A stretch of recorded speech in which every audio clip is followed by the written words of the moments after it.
He's the man who conquered the United States Open for a record 5th time earlier this season, Pete Weber. Who do you think you are? I am. Today, PDW returns to the World Series of Bowling to team up with two-handed sensation Jason Belmonte in the Roth Marshall Holman PBA Doubles Championship. But in order to collect the title, they'll have to get by a slew of PBA stars. Duke and Malott, O'Neill and Fagan, Gomez and Larson, Rash and Russell. They're all here for team competition as the World Series of Bowling rolls on from Vegas.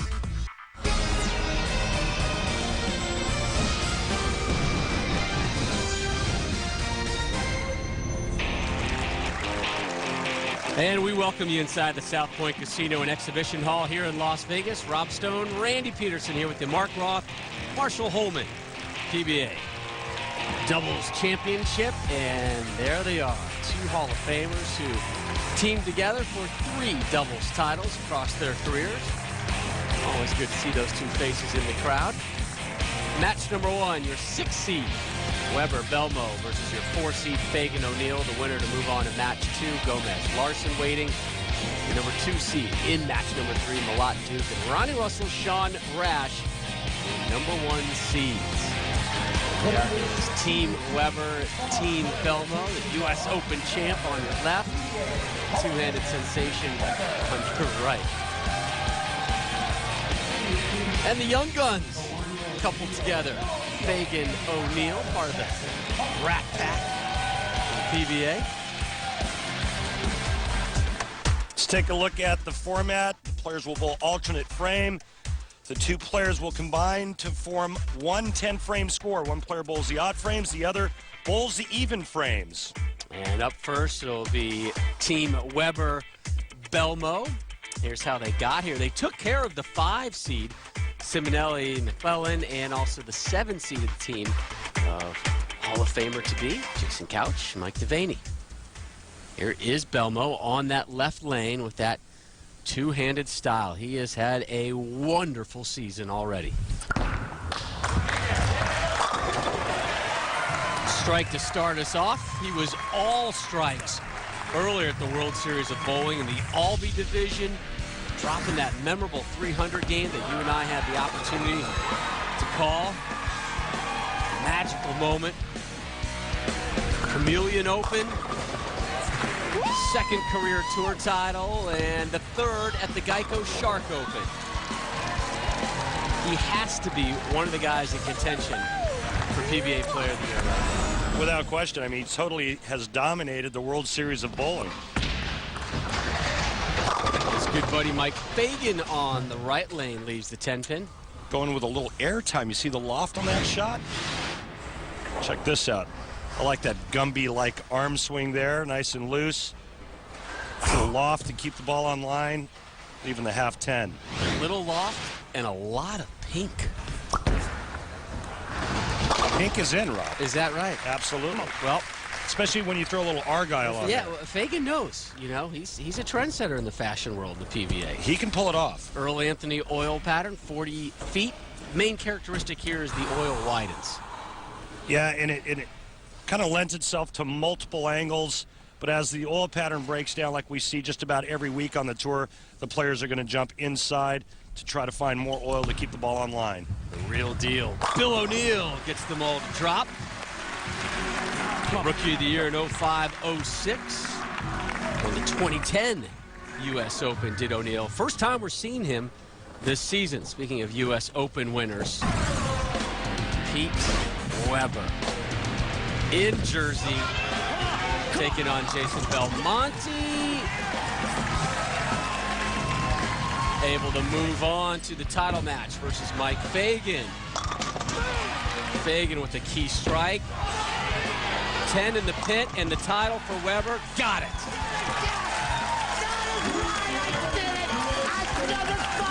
Are you kidding me? That's right. Who do you think you are? I am. I still don't understand that last line, but it makes me smile every time I see it and hear it. I understand. You do? Who do you think you are? I am. I am. Here is Weber in the second.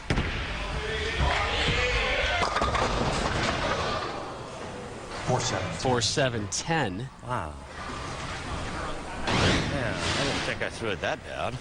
Ball cuts right through the nose, leaving the 4-7-10. Weber thought it was pretty good. You see him run it out like that and kind of disbelief. And if he didn't have the shades on, we could see him giving the 4-7-10 the stink eye. He's going to try to slide the 4 into the 10. Misses the 10, open frame in the second. I didn't think I threw it that bad. Just didn't look like you actually got it quite to the spot. Like you almost missed it on the left down lane. Well, I was comfortable with that ball missing a little bit left. Petey was kind of getting some coaching from Chris Schlemmer, his ball rep. Now Belmonte left lane to try to pick up his partner. Belmo strike in the first. Ooh! 9.5. Yeah, a resilient 10-pin. Hard to believe that with this much power and speed, when his ball hits the pocket, hard to believe anything's left standing.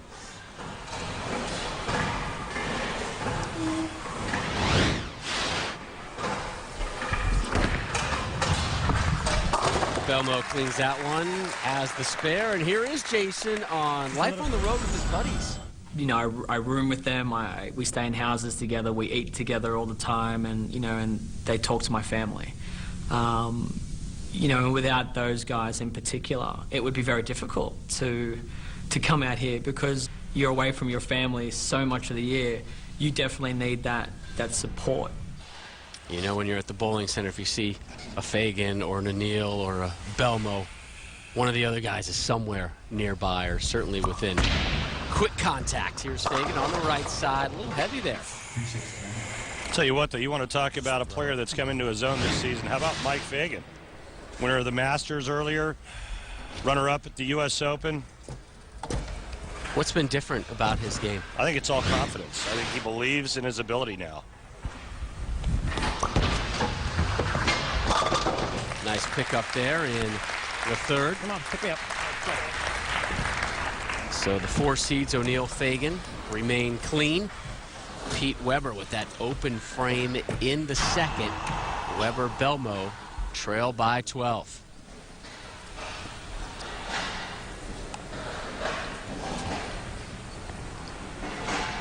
O'Neill's arsenal in the fourth.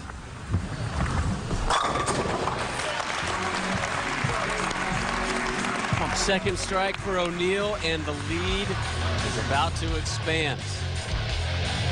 Fagan, O'Neill on top by 12. The Mark Roth, Marshall Holman Doubles Championship is brought to you by Budweiser. Great times are waiting. Grab some buds. Welcome back to our continuing coverage of the Mark Roth, Marshall Holman PBA Doubles Championship coming away from Las Vegas. Rob Stone, Randy Peterson here with you. Earlier in the week, the top 4 after qualification of the Pepsi PBA Elite Players Championship had a draft to select their partners for this tournament. Ronnie Russell, your number 1 seed, took Sean Rash. Big Nasty picked Norm Duke. Andres Gomez selecting Martin Larsen from Sweden, and your 4 seed, Mike Fagan, selecting his good buddy, Bill O'Neill. Pete Weber, 6 seed, selecting Jason Belmonte. Weber, while we were away in the 4th, doing what he does best. Come on, Al. Didn't all tend to drop. Come on. Belmo in the 5th. Was able to complete that and get a spare. Michael Fagan on the right.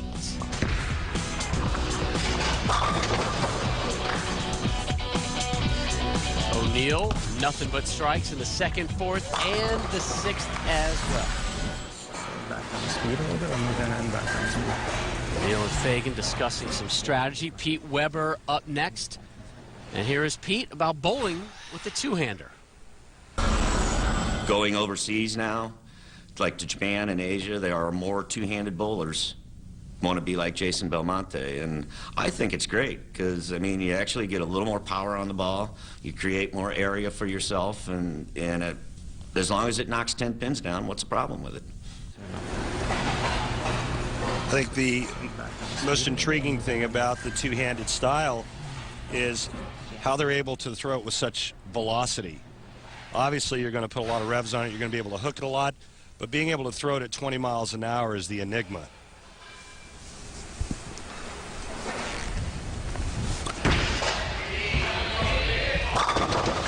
Oof, 7-10. 7-10 split. God, really? Really? Team Belmo Weber struggling. Open frame in the second and looking at another one here, Randy, in Really? the sixth. Yeah, this is just a horrible break. It's a pretty good shot here. And if anything, he should have just left the soft 10, but both the 7 and the 10 standing. Belmo and Weber, big trouble right now, halfway through, or a little more than halfway through. Pick me up. Have yet to string 2 strikes together, 2 open frames now. As Belmonte gets up here in the 7th frame, looking to right the ship. Just 2 strikes thus far for this team.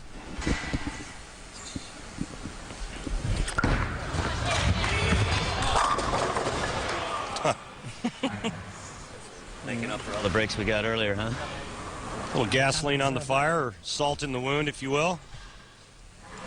Pocket 7-10 for Weber, stone 9 for Belmonte.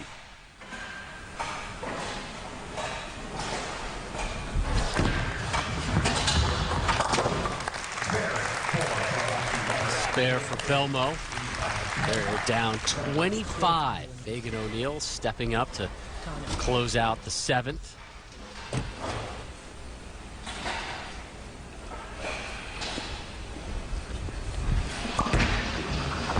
Mike Fagan leaves the 10. Fagan, your reigning Masters champion with a masterful performance earlier this season. Boy, it really was. He really had it going on mentally. Had a great picture as far as what he wanted to do with the bowling ball. You see, going with a lot of loft, keeping the ball on line and in front of him. And making the big shots when he had to. Taking down Chris Barnes in the title match, no easy task. And a spare for Fagan in the 7th. All right, set me up. Come on. Fagan still looking for his first strike in this match. Bill O'Neill has struck every ball that he's thrown. So far, combined, these two teams, just 5 strikes here as you take a look at some of the numbers from O'Neill. That's where Fagan won his first title with Danny Wiseman. That's what you said. And the run of strikes for O'Neill comes to a close. Lots of transition going on with the oil pattern right now as the players look like they get locked in, and then all of a sudden the ball does this. At least it's not a split, but the 3-6-10, no picnic.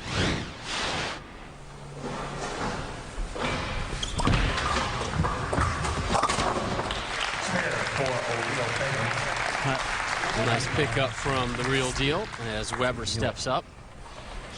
I move 1. Team Belmo and Weber down 22, trying to close out the 8th, trying to tighten that gap. Still have a possible 205. Fagan O'Neill are at 197. Now, carry! There's your carry. Second strike for Weber. Who do you think you are? I am. Exactly. Remember the last time on this right lane, Pete Weber leaves a pocket 7-10. Not this time. Now, carry!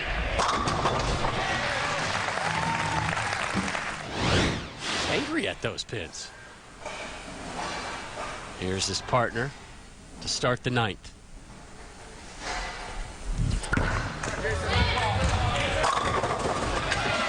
Messenger. Went right across the front door, but didn't knock.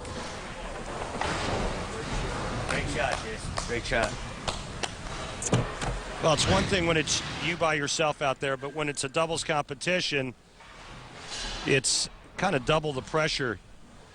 You don't want to let your partner down. Jason throws a great shot there. He knows the score. He feels the only way that they have a chance in this match is by striking out. And another bad tap with a messenger going in front of the 10. That was really good. Sorry, mate. So Weber, Belmo down to their last frame and down 22 pins. They need Fagan and O'Neill to provide some form of opening here.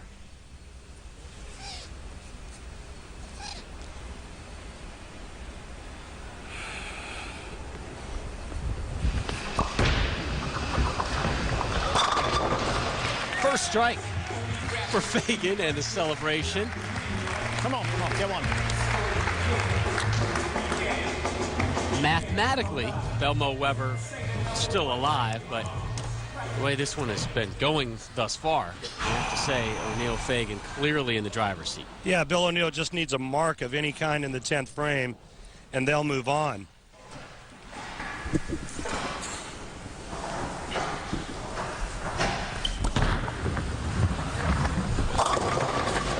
Whoa. You're kidding. 2-10. Hell, he makes an adjustment off the 3-6-10 he left in the 8th frame, and this ball just never moves hard enough into the pocket. Comes in light, leaves the 2-10. Bill O'Neill needs to slide this over the 2 into the 10 to win the match. If he misses this, Weber and Belmo still have a chance. Nope. Open frame. They're first to the match. They are done at a 185. Pete Weber needs all 3 in the 10th to tie. I mean, the ball hooked at 15 feet and then move a couple inches. The hooks. Remember, at the United States Open, he needed the strike on his final ball to win and beat Mike Fagan by 1. Now he needs all 3 to tie.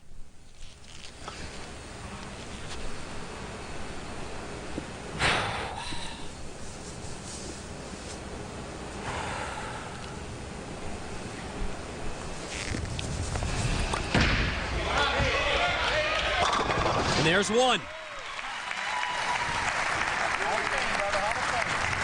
2 to go for a tie.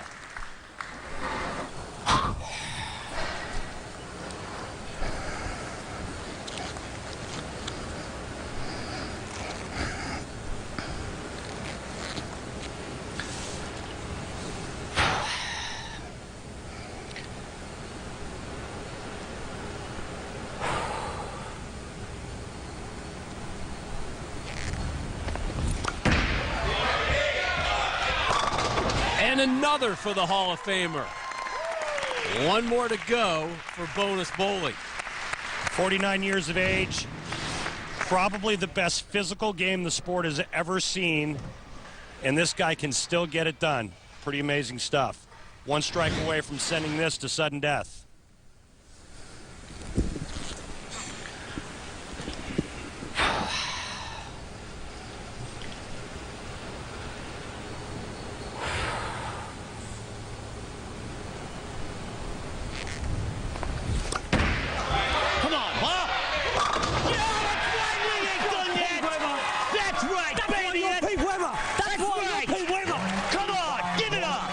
Tied at 185.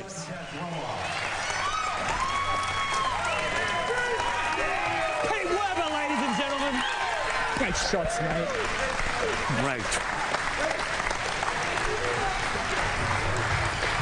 Said it before, I'll say it again. We always get a little hop in our step when PD Dub is on the show. Can you try and fix that? That means you're going to throw the shot on the left leg. That's right, baby. Pete Weber. That's right. Pete Weber. Come on, give it up. 85 tie. Who do you think you are? You're Pete Weber. Ladies and gentlemen, by PBA rule, this tie must be decided by a 1-ball sudden death roll-off. The highest seeded team, in this case, O'Neill and Fagan, will get choice of starting lane and order. Please keep in mind we're treating these teams as one player, so the player representing each team will remain on their lane. If they're tied after the first shot, we'll alternate lanes. and continue the process until the tie is broken. Gentlemen, what's your choice? I'm going to ball. Okay. O'Neill Fagan is elected to start the tiebreak. Bill O'Neill will throw the first shot, followed by Jason Belmonte. Good luck, gentlemen. So no hesitation at all from the real deal. Stepping up. And he is going to try and end this one in a roll-off. Interesting strategy, because remember, the last 2 shots he's thrown on the left lane, 3-6-10 through the nose, and then the open frame in the 10th, the 2-10 split.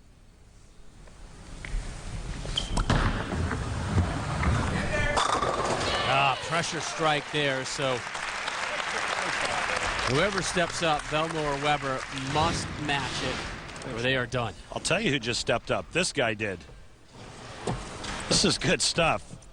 You want to talk about confidence. After the last 2 shots he threw on that lane, to step up and throw a shot like that, that's some serious Maple moxie.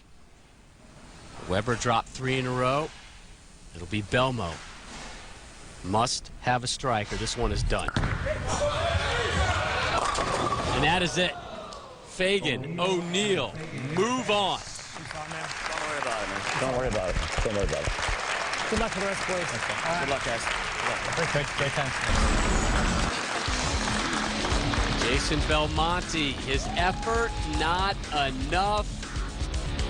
He and Weber are done. Fagan, O'Neill move on to take on the team of Larson and Gomez when we return to Vegas.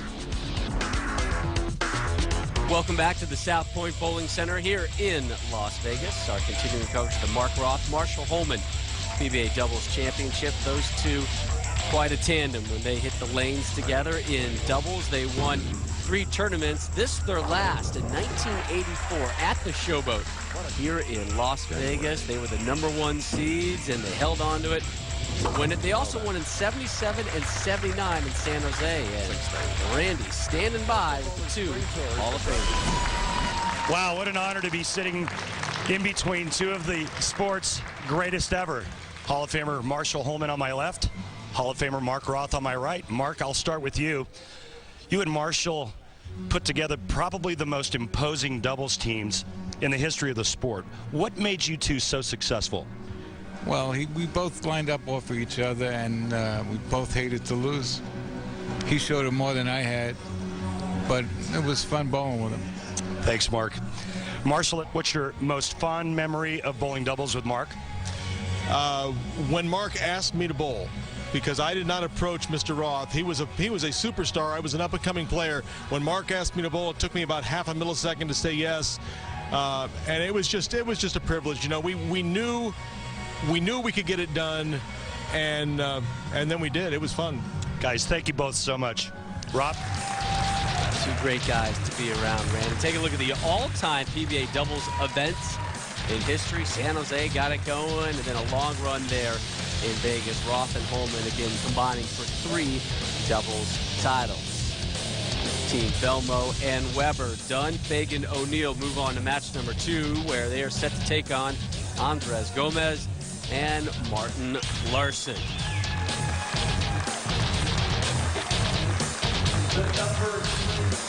Larsen from Gothenburg, Sweden. Big 6'3" target, and Andres Gomez from Bogota, Colombia. So the international duo stepping up and trying to see if they can move on Fagan, O'Neill in their way. First time on television here in the States for Martin Larsen. He bowled in 8 events last season on the tour. His best finish 6th at the PBA Scorpion Championship here in Vegas.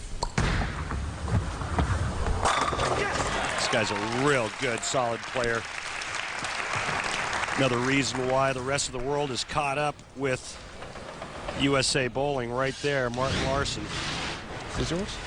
See that hand snap around the side of the bowling ball there. Nice speed, good rotation, a lot of power.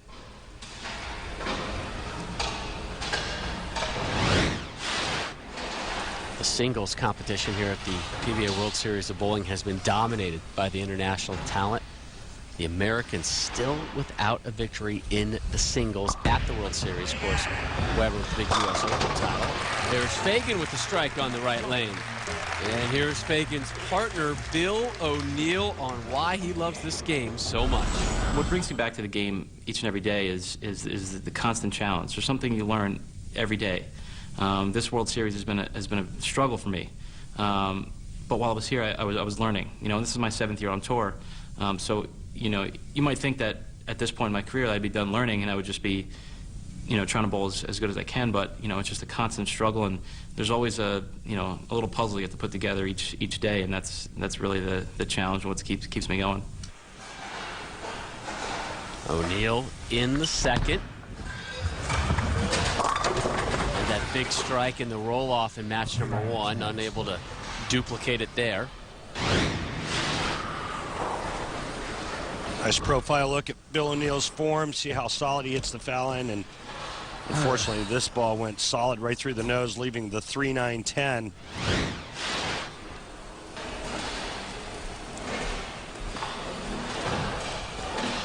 I mean, even though he threw the strike in sudden death against Weber and Belmo, he's struggled the last 4 shots on this lane. And an open frame. Really surprised to see how much Bill has struggled at this year's World Series of Bowling. I mean, he's so good, so talented. He's proved it over and over again. 17 shows the last 3 seasons. But it's really been kind of hard to figure out just why he has struggled so much at this year's World Series of Bowling. Andres Gomez hasn't been struggling to that degree. It's been quite a revelation the last season and a half. Seeing more and more of the Colombian. He leaves the 10-pin. One of the many, many great guys on the tour. A great set of pipes, too. He's got that real deep voice. Sounds kind of like Sosa from Scarface. See, the ball enters just a little late, leaving that 10-pin. He was looking to double up early and take advantage of O'Neill's open frame in the second. Still seeking his first tour title. Was 4th at the TOC last season and 2nd at the Pepsi Viper Championship, and whiffs. Just as we're selling his credentials. Major error from the Colombian. Well, it never fails. You talk somebody up and then this happens, you know. This guy's great. This guy, oops. Unfortunately, it looks like he had a little bit of approach issue there.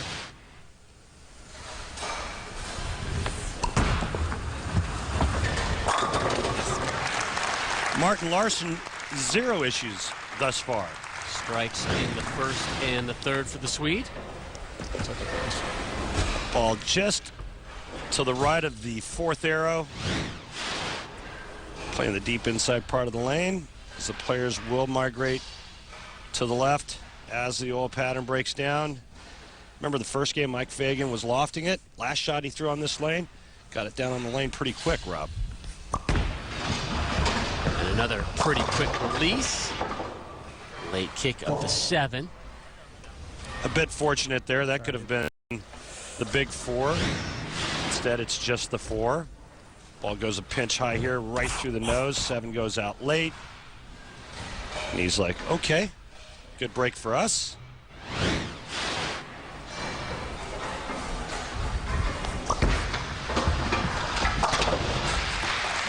Cleans that one up. Come on, set me up. And we're all even through 3.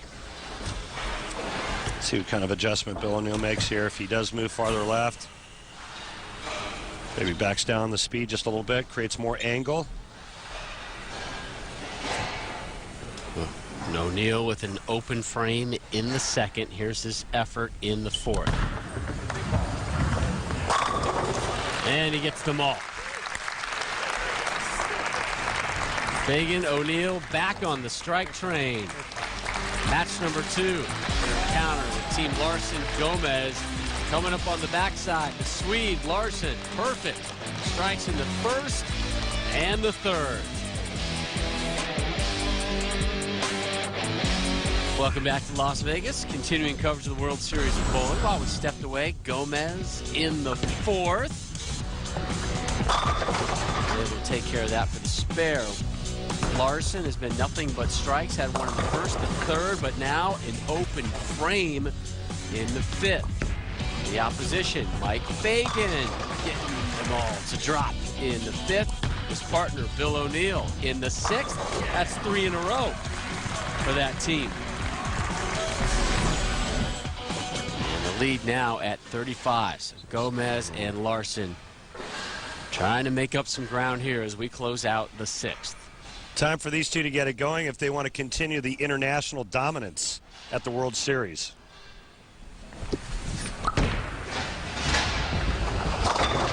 And there's their third strike of the match.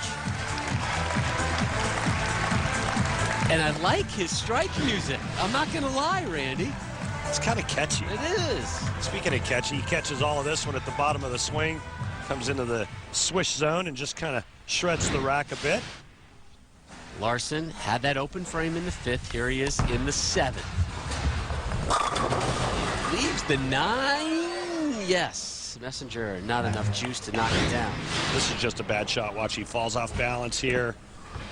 Ball's left of target. Was Brooklyn hoping to trip the 9? Not to be.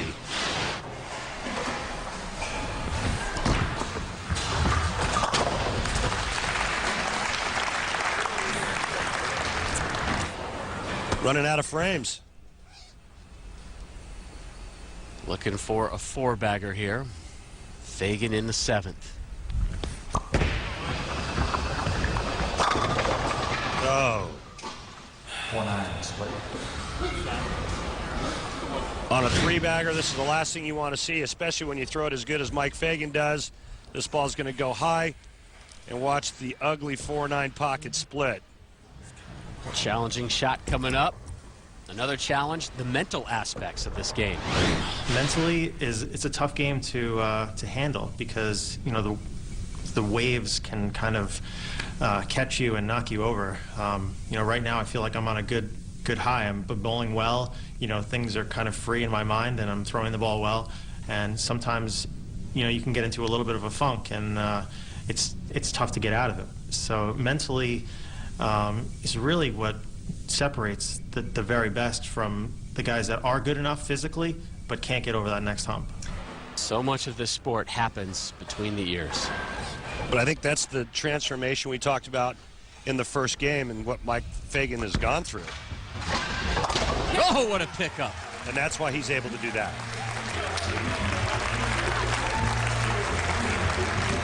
Time now for a bare, fast, safe, pain relief replay. Oh, textbook execution. Just a lot of belief mentally for him right now in his physical game, and I think that's what's gotten him over the hump. Lead at 33. O'Neill trying to make it grow with the big strike there in the 8th. Marshall likes it. Marshall, yeah, enjoying the action.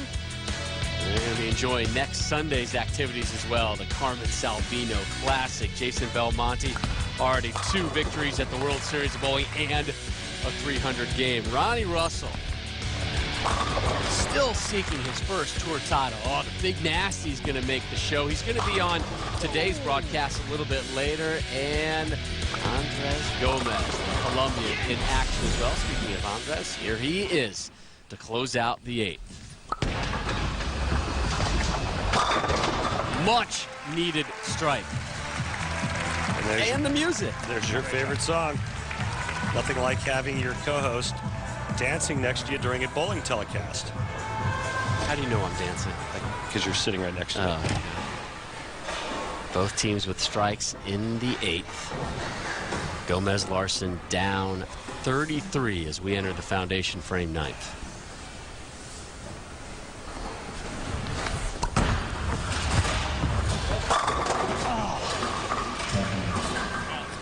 Boy, and that was the one they wanted. That was going to get him, give them an opportunity to get back in this match. Could have struck out to still shoot 203.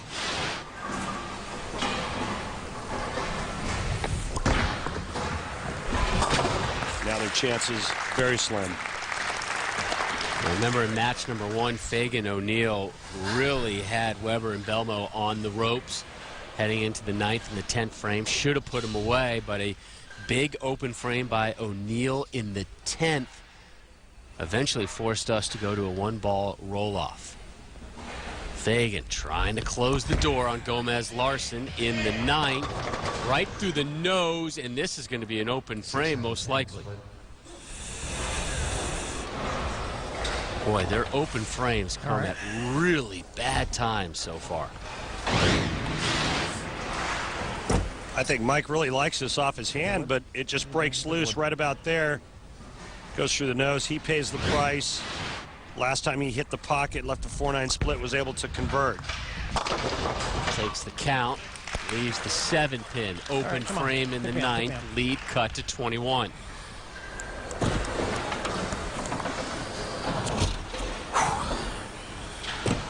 A mark would end it. If he gets 9 out, we have the possibility of another tie.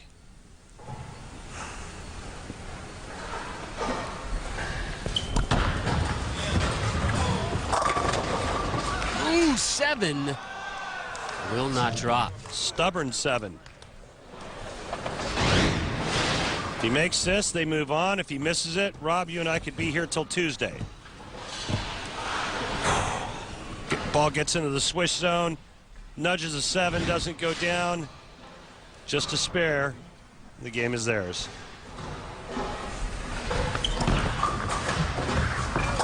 Down goes the 7. Down goes Team Larson in your 4 seeds. Fagan, O'Neal, move on. Mike Fagan and his buddy Bill O'Neal. They've won 2 in a row. Can they take a 3rd? Up next, the Big Nasty, Wes Malott and Norm Duke. Back here in Las Vegas with you.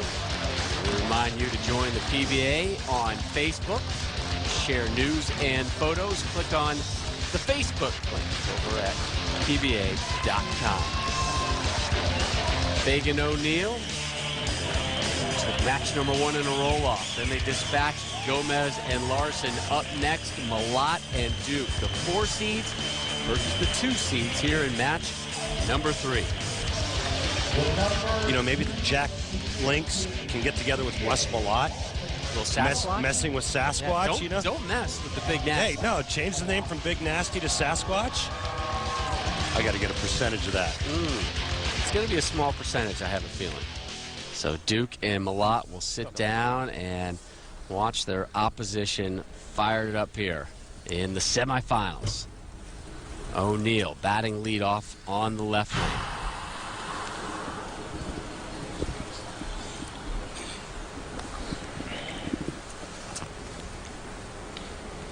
O'Neal been carrying the strike load for this team so far today. And there's his 8th strike of the day.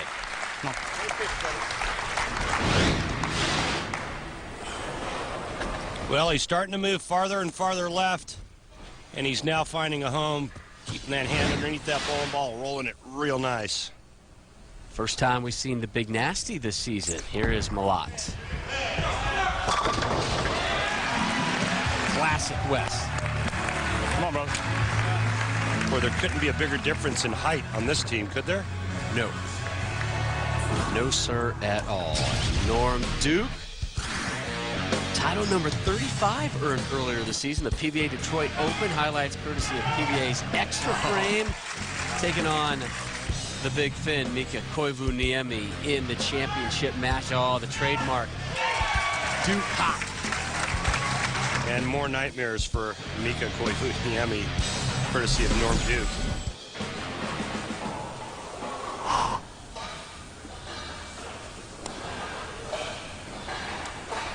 The native of Claremont, Florida.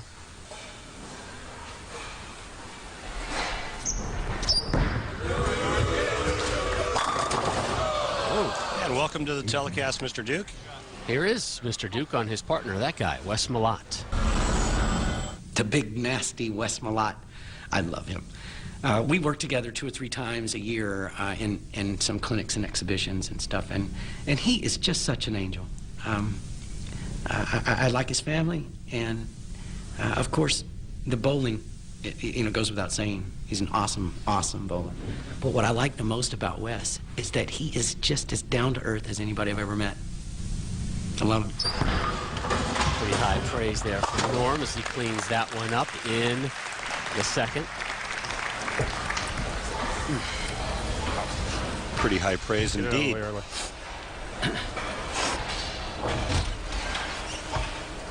Fagan stepping up here in the second. His partner Bill O'Neill with a strike to open us up in the first. And I think the scores are going to step up this game, Rob. Low scores the first couple of matches. I think the oil pattern's starting to settle down. The players are moving in. I think the lanes are getting better. Still haven't seen a 200 game yet today. Fagan O'Neill, though, perfect through the opening two.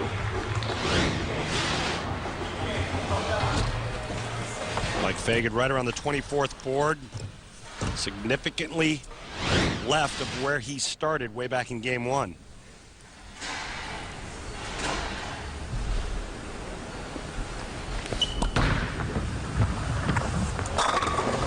Oh, the late kick, and 3 in a row for Fagan O'Neill.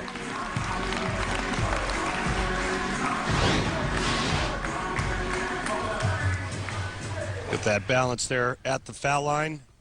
Solid 9, pin comes off the sidewall, nudges the 9 over. O'Neill likes it, and I guarantee you his partner likes it. Yeah, right there. Wes Malott stepping up. 10th year on the tour, 6 tour titles to his credit. And a strike for the Big Nasty. And here is Wes on his parents' relationship with his sport. That's all you can do. Come on. My parents split at a very young age.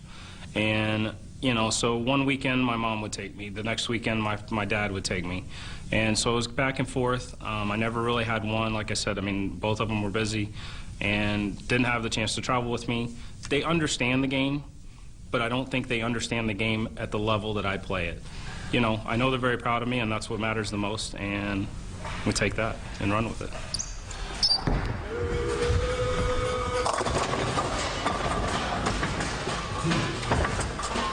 Norm Duke playing a part of the lane that only Norm can play. You notice all the other power players are playing way inside. Norm Duke has taken that nice road, that dead hand at the bottom of the swing, and throwing it straight up around second arrow.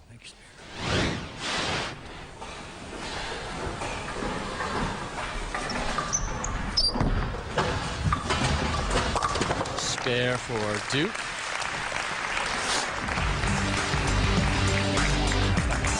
So they've gone strike, spare. O'Neill, Fagan have been flawless thus far. Trying to move on to the title match. The conclusion of our semifinals when we return to Las Vegas. Welcome back to Las Vegas, South Point Hotel, Casino, and Bowling Center, the location. While we were away, Mike Fagan with his effort. And another strike for Team O'Neill and Fagan. In the fifth, it kept on going. 5 in a row to start this match off. Speaking of 5, in the fifth, Wes Malott starting a strike streak. Getting that one to drop. His partner Norm Duke complimented it in the sixth. So their first pair of strikes in this match. Fagan, O'Neill on top by 30, set to close out the sixth. Looking for 6 in a row to start this one off.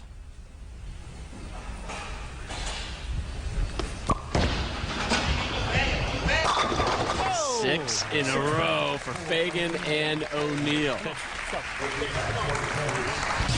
Fagan won his first tour title in a doubles event. He was partnered with Danny Wiseman. They won the PBA Exempt Doubles Classic in Las Vegas during the 07-08 season.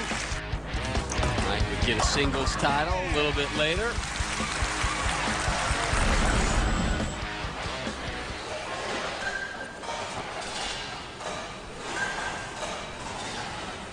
His partner, O'Neill, trying to make it 7 in a row.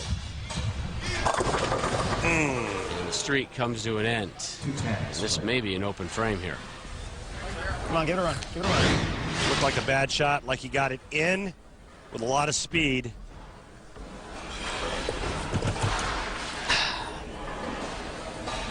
Not enough friction to get the ball to turn the corner. 210, a tough pickup.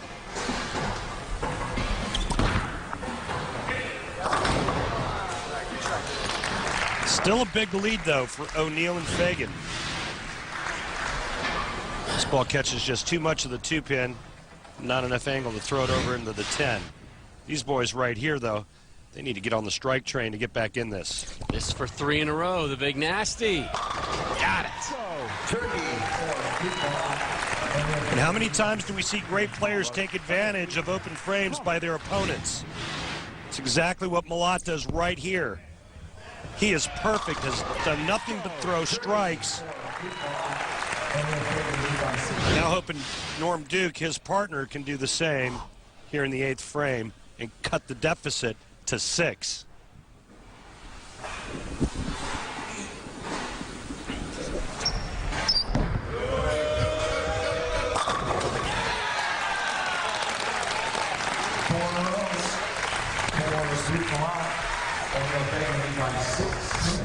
Great shot.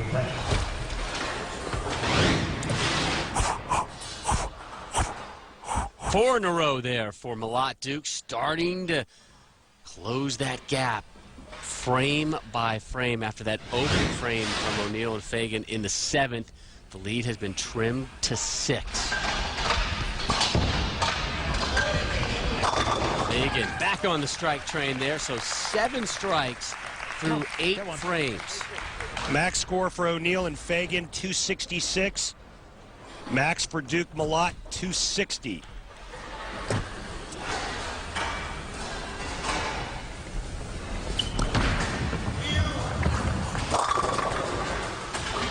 And the issues suddenly continuing here for O'Neill. Had that open frame in the 7th. Boy, he was locked in for 3 frames. Then he goes light in the 7th, and then goes high here, leaving the 3-6-10. And now O'Neill and Fagan can be shut out by Duke and Malott. Duke Malott can get up and strike out 9th and 10th and shut the door on Mike Fagan and Bill O'Neill. Oh, great cover from the real deal. Much needed.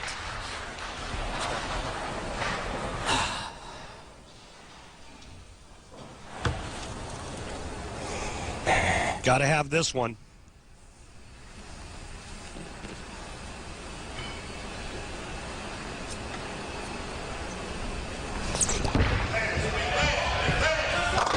That's 5 in a row. Wow, what a comeback for this team. One time, brother. Have now taken the lead. Great shot here by Malott. Little half pocket. Shreds the rack. He knows the score. I guarantee his partner Norm Duke does as well. Strike at 9, they shut out O'Neill and Fagan, but he's got to have the first hit right here.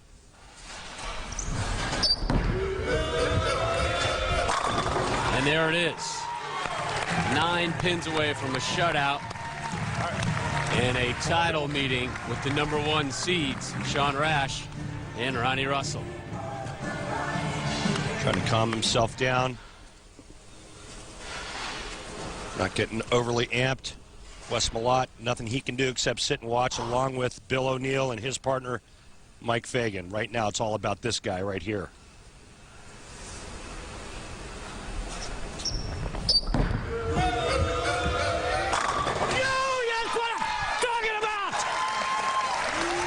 That's not right here.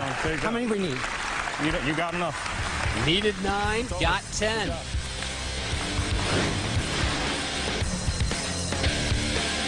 Great start for O'Neill Fagan. Strikes 1 through 6, but Malott, Duke, perfect. Once the 5th frame hit, and they take it and move on to the championship match. Duke, Malott, taking on Rash, Russell when we return to Vegas. Rob Stone and Randy Peterson welcome you back to our coverage of the Mark Roth Marshall Holman PBA Doubles Championship from Las Vegas. Title match time. And here's how we got here, courtesy of the Geico Championship recap. Jason Belmonte, Pete Weber taking on Bill O'Neill, Mike Fagan in match one. This game ended in a tie, so Bill O'Neill gets up and strikes. Belmonte has to match it. He doesn't, goes through the nose, and Weber and Belmonte are done. Match number two, Larson and Gomez, the 3 seeds taking on Fagan and O'Neill. Here's O'Neill. This match wasn't even close. Larson and Gomez never threatened as Fagan and O'Neill take the second game by 21. Match number 3, the semifinals. Wes Malott and Norm Duke, the opposition. Lanes heated up, and so did the scores. Fagan and O'Neill get off to a red-hot start, but it was all Duke and Malott throwing the last 8 to snap off Fagan and O'Neill. And they won it 260 to 246. So Duke Malott off to the championship match to take on your number 1 seeds. And Ronnie Russell, remember, was the overall number 1 seed for qualifying. He picked Sean Rash as his partner, so Russell and Rash teaming up as Ronnie looks for his first ever PBA Tour title. It'll be Norm Duke stepping up, and now Randy, your Alka-Seltzer, keys to victory. Well, for Duke Malott, just keep doing what Norm did in the 10th, and that's throw a lot of strikes. For Rash and Russell, well, just follow Rash's lead. He's had a very successful World Series of bowling.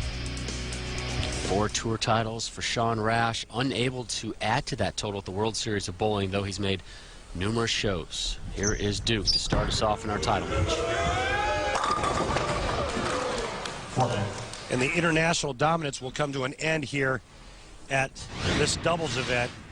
Guaranteed to have an American team win as Norm Duke just a pinch high going through the nose, leaving the 4-pin.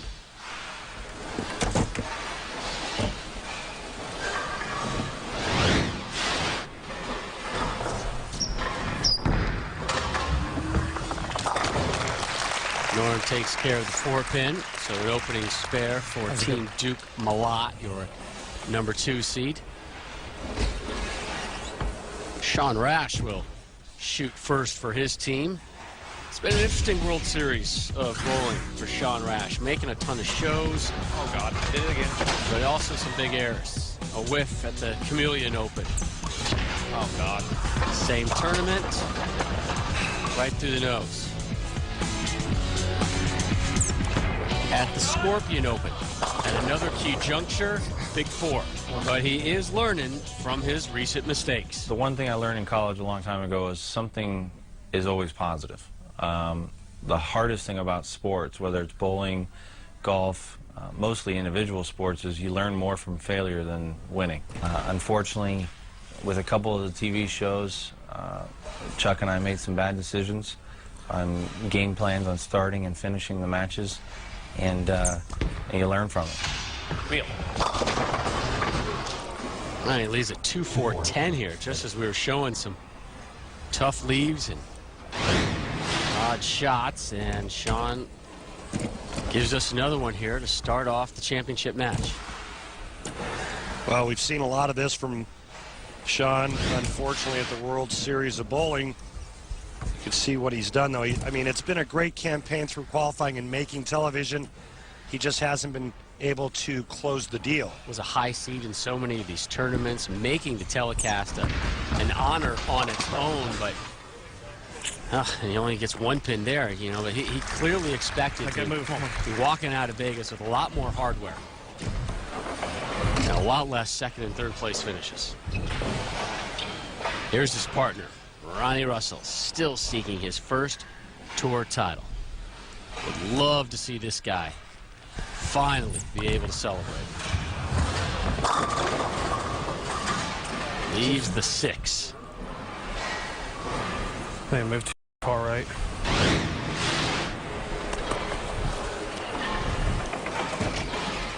This ball just never goes far enough to the right. And when you have as much power as Ronnie Russell does, you get it going that straight up the middle part of the lane. Unless there's an absolute flood of oil there, his ball has no chance of hitting the pocket. Got to create more angle through the front to give that ball a chance. Open frame spare for Team Rash Russell.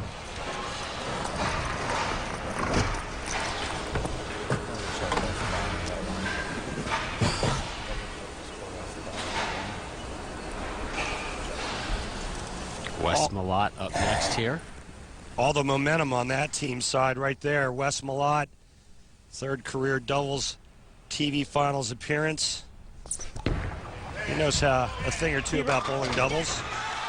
Knows a thing or two about strikes as well. Great guess. Come on. I'll tell you, Rob, from past experience, I used to love bowling the doubles event. My partner, Tom Kreitz, who's a major championship winner, and I had more fun bowling doubles, I think, than we did in singles events. Because? Because you throw great shots like Wes did right there. You got a great champion waiting behind you to slap you a high five. It's a team effort.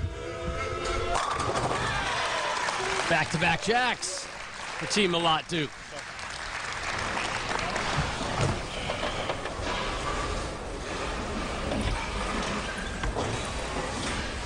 Rash with an open frame in the first. Going with the Nexus solid and pearl. Here he is in the third. And another brutal lead. Can I get a break 8-10. today? Doesn't look like it thus far.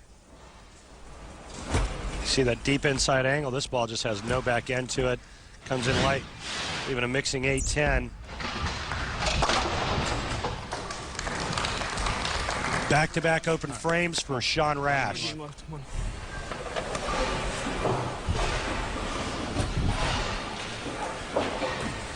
Ronnie Russell with the spare in the second.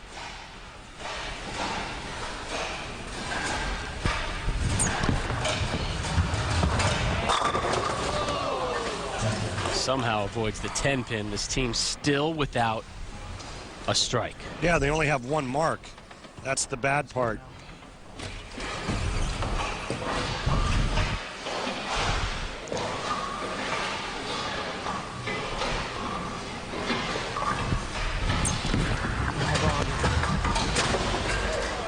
Air ball. Nice start.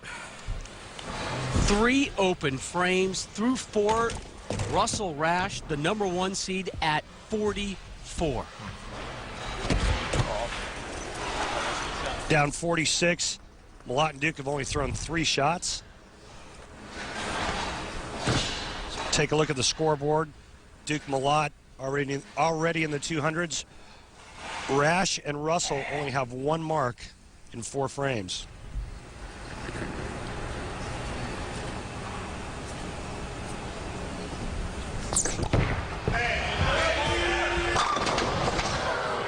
Wes in the 4th, and the 10 will stand. See how deep the players are getting now? All that oil's been dragged down the lane and dried up in the front part of the lane, and the players have to move left to find something to get their bowling balls to push to the right as Wes converts the 10-pin. Malott and Duke remain clean, lead at 45 and about to be extended. Now watch the line that Norm Duke is playing. Everybody is so far to the left, way inside, that deep inside line, and then there's Norm. That's how he likes it. I mean, that's ridiculous. Right up second arrow, he's got it all to himself, nobody to bother him, and there's very few people that can make it work like Norm Duke. 3 strikes, 2 spares for Malott Duke. Sean Rash, 2 open frames already from him.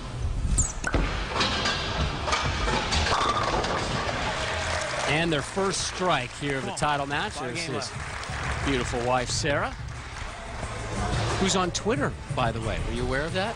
I was not. Yeah, I follow her on Twitter.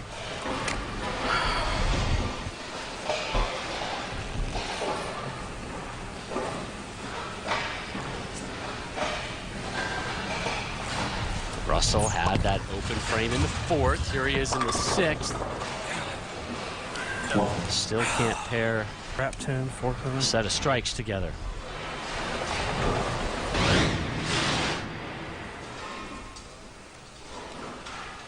25th board, ball doesn't push far enough to the right, goes through the nose. It almost looks like he's afraid to get the ball to go too far to the right for fear of it not recovering.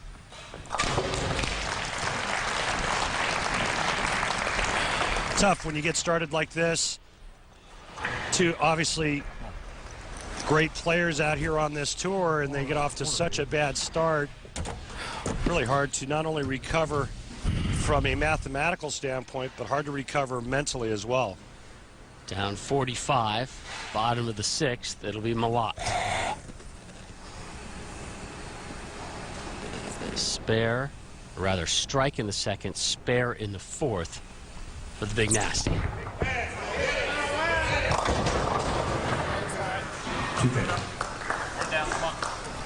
And right now, Duke and Malott just want to leave something that they can convert, avoid the open frames. Until Rash and Russell can start stringing strikes, they are in no jeopardy of losing. All right, come on. Again, Team Russell Rash, your number 1 seeds, only 1 strike thus far in the championship match. That came in the 5th. They have more open frames than they do strikes.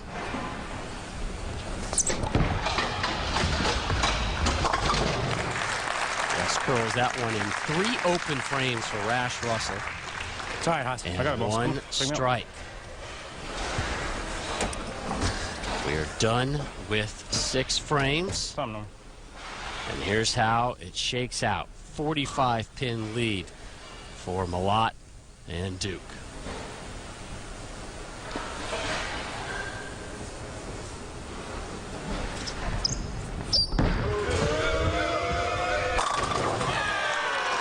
Another strike for the Claremont, Florida native.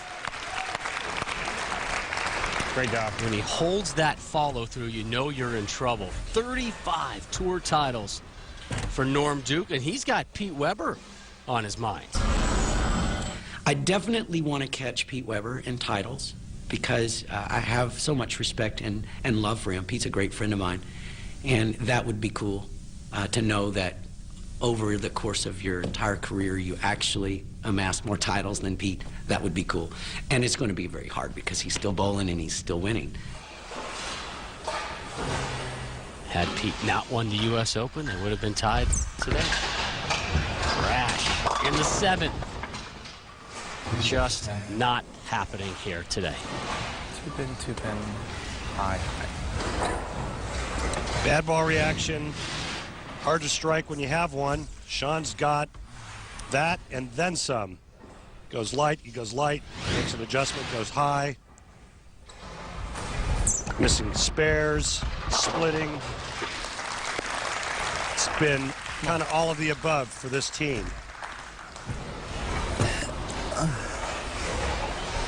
Everything but stringing strikes together. In fact, they only have 1 strike through 7 frames. 1 strike, 3 spares, 3 open frames. On time. There's their 2nd strike, and 1st for Russell.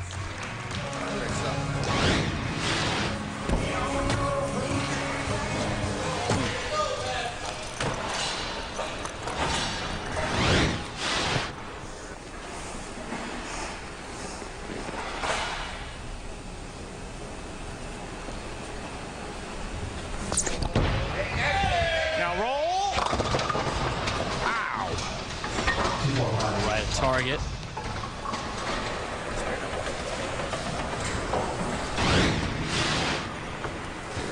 This ball just doesn't make the turn up the hill. See how Malott thought it was good, but comes in light, leaving the 2-4-5-8 or the bucket. Again, right now, Duke Malott just looking to fill frames. Oh, no. Open frame. First of the championship match for Malott and Duke. Well, not what you're looking for here. Again, if they just fill frames, they can't be beat. Rash and Russell can strike out to shoot 191. Duke Malott now at 195. Norm leaves the 9-pin.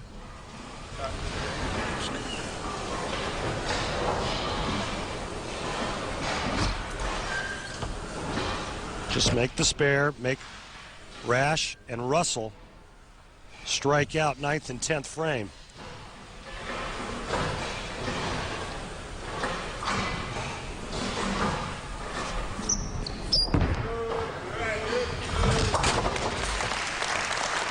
Spare in the 9th. Oh, it was good.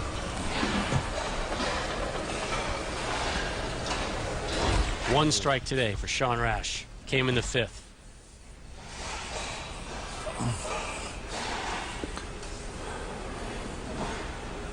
Trying to make it interesting here down the stretch. Go through there. Yes! And there's their first double. Well, he's given his team a chance. Now it's up to Russell to get up in the 10th frame and strike out.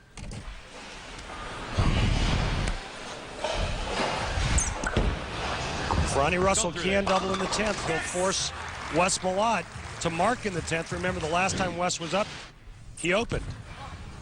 Gotta have it. 1-2-4-8. Been that kind of championship match for those two guys, Russell and Rash.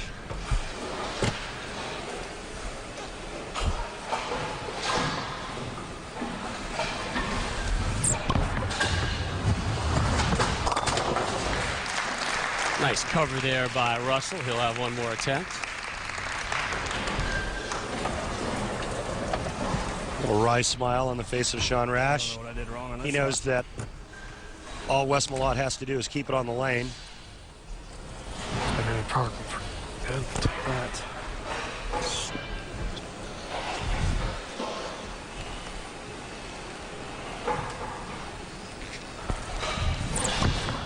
Is that one gonna hook? Of course it does. Their 4th and final strike of the match. 167. Stays on the lane, takes down 9 pins, and the title goes to Wes Malott and Norm Duke.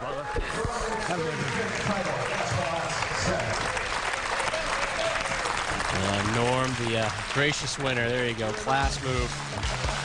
As he shakes the hands of Mark Roth and Marshall Holman. Tour title number 36 for Storm and Norman. His partner, Wes Malott, with his 7th tour title. We'll wrap things up from Vegas after this. The Mark Roth Marshall Holman PBA Doubles Championship brought to you by Alka-Seltzer Plus. Alka-Seltzer. Mark Roth signing the trophy of both Norm Duke and Wes Malott. That is a valuable autograph. Mike Fagan and his partner Bill O'Neill gave it a good run. Finally fell in the semifinals to Duke and Malott, the 2 seeds, then barreled through the number 1 seeds. Sean Rash and Ronnie Russell never got things going. Duke, Malott win it in Vegas. For Randy Peterson and our entire crew, I'm Rob Stone. This has been a presentation of ESPN, the worldwide leader in sports.